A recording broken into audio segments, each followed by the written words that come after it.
Good morning and welcome to the Daily Misanthrope for Friday, the 10th of July. Thank God it's Friday. Our epigraph today is from La Rochefoucauld. Hypocrisy is the homage vice pays to virtue. Hold on to that, because today's follies are almost all people borrowing a costume they hadn't earned. A badge, a uniform, a virtue, and being caught the instant the real thing walked into the room, because they never thought that would actually happen. Well, our folly of the day comes from Florida. Where else, of course? A 46-year-old man bolted illegal red and blue lights to his black Suburban, added a spare 2-foot light bar and a gun, and set out to pull people over. Like what, just for fun? Just for kicks? On his very first traffic stop, the maiden voyage of his little highway empire, he lit up an undercover Hillsborough County Sheriff deputy. Way to go, guy. The one car in the county that outranked his costume.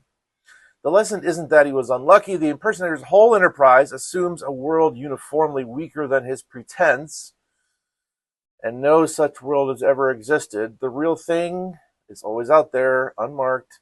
Way to go, guy. From The Wire, a man rolling stolen copper off the West Seattle Bridge at 1 a.m, carrying meth, wire cutters, and a throwing knife. Whoa. A Georgia woman who built a fake return empire, buy the $1,000 rug, keep the receipt, return a cheap knockoff. Oh, she thought she was so smart. A 25-year-old charged marvelously as an organized retail crime supervisor for lifting $28,000 of tools from Home Depot. $28,000 from Home Depot. I kind of feel guilty if I spend $12 at Home Depot. A telehealth founder who spent $40 million convincing healthy Americans they had ADHD. Do you have ADHD? I guess you do. Probably do if you saw this guy. And a Margate man who special ordered $4,000 of liquor for a wedding. He said for a wedding, unquote. Paid with a fistful of bad cards and discovered the wedding was his own arrest. Oops. In our LazyTown section, the prize goes to a young Japanese police officer who did not want to attend his own farewell party. So he phoned in a bomb threat to the restaurant hosting it. The venue was evacuated. He will now have a great deal of free time in which not to socialize. Wow, I guess he was afraid, per Japanese culture, that he would lose face or maybe be dishonored if he just simply didn't show up.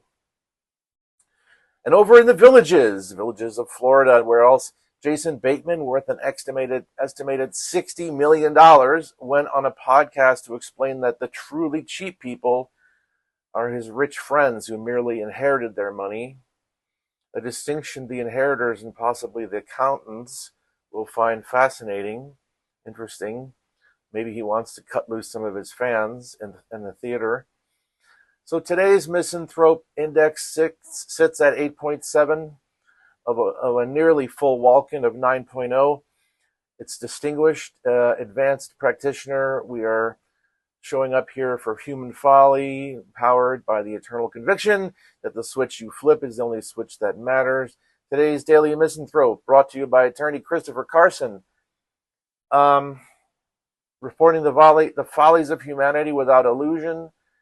I hope you enjoyed this issue. Please remember to like, subscribe, especially subscribe, and join. And by the way, subscribing is free. You get a regular email digest to your email inbox, and you get to learn about some people a lot dumber than you are and laugh with a superior feeling in your heart. Stay disappointed, my friends. Happy Friday.